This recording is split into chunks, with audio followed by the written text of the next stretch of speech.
देख बर्तमान आम नेक्स्ट चित्रटी को देखा। देख ये चित्रटा टिके कॉम्प्लिकेटेड अच्छी तुम मानी टिके कॉम्प्लिकेटेड हम बट बुझीगला किसी कष्ट लगनी। देख तुम जो आलोक प्रक्रिया अंधकार प्रक्रिया थिला सेटा पुराणा बही रे माने ये जो तुम मानकर जो सीनियर पिला माने थिले एई मानक स्टेज रे ही एटा चेंज होता। तो ता पूर्व एत डिटेल्स नथिला किंतु ये जो नुआ बही रे पूरा डिटेल्स रे अच्छी केमिति होची केमिति खाद्य तैयारी होची बा ग्लूकोज प्रस्तुत होची। तो देख ये जो आम देखुचे बर्तमान मुझे कहीदे कौटा कौन तापर आम नेक्स्ट बुझा केमिति होची। देख ये जो आम देखुचे येलो कलर गोल गोल ता सहित किसी धला कला बाड़ी भाया अच्छी मझिरे। तो ये जो येलो कलर लेयर आम देखुचे ऊपर गोटे लेयर तले गोटे लेयर। तो ये पूरा लेयरटा ये जो पूरा सीधा ये जो लेयरटा आम देखुचे सेटा को आम कहूचे थाइलाकॉइड झिल्ली बोली कहूचे जोटि कि आमर आलोक प्रक्रियाटा संगठित हेबो। तापर देख तो ये जो येलो कलर गुड़ा रहा एवं बाड़ी बाड़ी वाला रहा ताकू आम कहूचे लिपिड बोली कहूचे। ठीक अच्छे तापर देख ये जो थाइलाकॉइड झिल्ली रे किछि बड़ बड़ अणु किछि बड़ बड़ अणु आम देखुचे से बड़ बड़ अणु गुड़िक देख ये गोटे बड़ अणु आम देखुचे। तो यहाँ को गोटे प्रोटीन बोली कहुए। तो ये जो लिपिड और प्रोटीन रहा तो ये लिपिड और प्रोटीन को लेकर थाइलाकॉइड झिल्लीटा आमर संगठित होती। तेणु आम कहू थाइलाकॉइड झिल्लीटा क्या द्वारा गठित ना लिपोप्रोटीन द्वारा गठित। जेहेतु लिपिड और प्रोटीन दुईटा जाक मिसिकी है से आम कहले लिपोप्रोटीन द्वारा गठित बोली कहले। तापर देख ये आम आउ कि बड़ अणु देखुचे। देख ये गोटे देखुचे ग्रीन कलर ये गोटे पिंक और ब्लू कलर ये गोटे ग्रीन कलर। तो यही सब गुड़ाक कौन कौन आम देखा ये जो ग्रीन कलर गुड़ा देखुचे एगुड़ा को आम कहूचे क्लोरोफिल बा सबुज कणा। तो एड़ाक सब लाइट एब्जॉर्बिंग पिगमेंट माने एमाने सब आलोक संवेदी अंग माने एमाने सूर्यालोक को ग्रहण करिथांती एई माने ही मुख्य भूमिका ग्रहण करती। तापर एठी मध्ये आउ किछि अणु आम देखुचे जो पिंक कलर आ ब्लू कलर अणु देखुचे एमानक विषय आम एत आलोचना करवानी कहीं आमर बस आलोक प्रक्रिया उपरे फोकस करियर अच्छे गोटा टी आहरी भीतर को हो तुम एबे एतिकी जानिबा उचित। तो देख ये जो ग्रीन कलर पिगमेंट गुड़ा देखुच अणु बड़ अणु गुड़ाक से गुड़ाक है क्लोरोफिल बा सबुज कणा। ठीक अच्छे बर्तमान देख तापर ये जो लुमेन बोली आम कही पूर्वर तो थाइलाकॉइड भीतर पाखटा को आम लुमेन बोली कहचे। तेणु यपटा रहा थाइलाकॉइड भीतर पाख जहाँ आम लुमेन बोली कहले एवं थाइलाकॉइड बाहर पाखटा को आम स्ट्रोमा बोली कहले।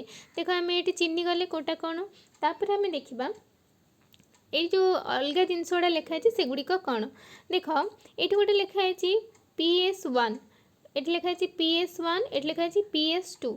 तो से PS1 और PS2 कौन ना PS1 माने फोटो सिस्टम 1 माने ये फोटो सिस्टम 1 एवं ताको आम P700 बोली लिखीचे।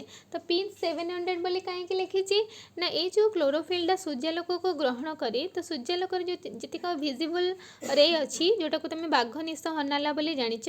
तो ता भीतर लाल रंग गोटे अच्छी बा रेड कलर गोटे अच्छी। तो से रेड कलर लाइट्र वेवलेंथ है पाखापाखि 700 नानोमीटर। तो ये जो फोटो सिस्टम 1 टा रहा से सूर्यालोकर रेड कलर रेटा को रश्मिटा को अब्जर्व करी। तो जार वेवलेंथ है पाखापाखि 700 नानोमीटर से ये जो फोटो सिस्टम 1 टा को P700 बोली कहुए। यहाँ तुम सर्ट क्वेश्चन आसी P700 बोली आम क्या कहू फोटो सिस्टम 1 कि 2 बा फोटो सिस्टम 1 अन्य ना कौन तो P700 बोली कहीपर। तेणु यहाँ मन रखा फोटो सिस्टम 1 बा P700। तापर देख ये आउ गोटे जिनस अच्छी फोटो सिस्टम 2। तो ये मध्य लिखाई P680। तो ये कहीं लिखाई ना ये जो फोटो सिस्टम 2 रहा सेटा भी जो रेड कलर रे को अब्जर्व करुच्ची तार वेवलेंथ है 680 नानोमीटर से यहाँ को फोटो सिस्टम 2 को आम P680 बोली कहीपर। तापर देख ये कौन हो देख ये जो फोटो सिस्टम 1 रहा ये फोटो सिस्टम 1 रे किसी इलेक्ट्रॉन बाहरी जिते से सूर्यालोक ग्रहण कर तो से किसी इलेक्ट्रॉन बाहरी जाए। देख ये E- लिखाई तो से सब है इलेक्ट्रॉन।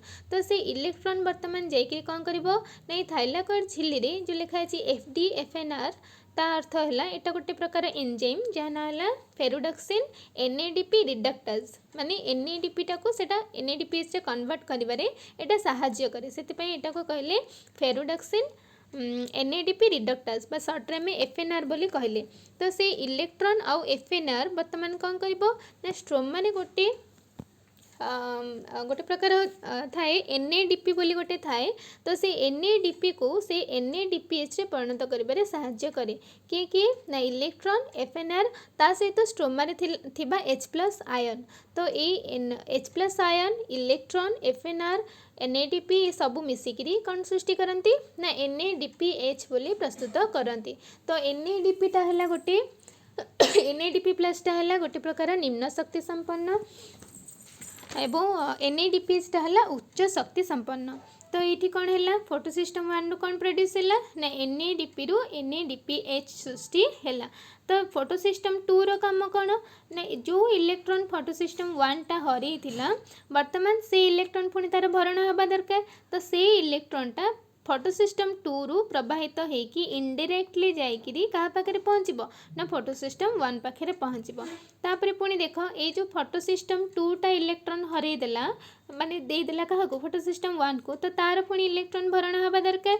तो से इलेक्ट्रॉनटा से कौटू पाइब ना जल अणु विघटन होला परे सेठू पाइजिब। तो देखो आम जानी जल अणुटा क्या क्या नहीं हाइड्रोजन और ऑक्सीजन को लेकिन H2O बोली कहूँ। तो ये जल अणुर विघटन होला परे O2 आउ H+ आयन अलगा हो। तो से H+ आयन गुड़ाक सब लुमेन मध्य को चलीज एवं जो O2 रहिला से इलेक्ट्रॉन बाहरिकी ये फोटोसिस्टम 2 रो इलेक्ट्रॉन भरणा कामटी करदेव एवं इलेक्ट्रॉन बाहरी गला परे O2 टा जो ऑक्सीजन परमाणु अनेक गुड़ी ऑक्सीजन परमाणु मिसिकी ऑक्सीजन अणुरे परिणत हो जाए। तेणु आम जो कहूँ एलोस्टेशन प्रक्रिया अम्लजान गैस निर्गत हुए तो सेटा एठी ही हुए। तेणु तुम क्वेश्चन आसीपे जे आमर ऑक्सीजन टा कौटी प्रस्तुत हुए तो आम फोटोसिस्टम 2 बोली लिखिबा। ठीक अच्छे। तो देख ये बर्तमान आम जहाँ जहाँ देखिले यहाँ टिके कॉम्प्लिकेटेड हो तुम मानी जेहेतु आम डायरेक्टली इंटरेक्शन हो पारुनी तो तुम मानी टिके डिफिकल्ट हम फिर भी तुम मैंने बुझा चेष्टा कले हो। तो ये जेहेतु टे कॉम्प्लिकेटेड होगला तुमको बुझापी तो तापर आम किसी सरल चित्र रखीचे जोटा कि तुमको बुझा टिके सहज हम। तो बर्तमान आम से सरल चित्र गुड़ी को लेकिन डिस्कसन करवा।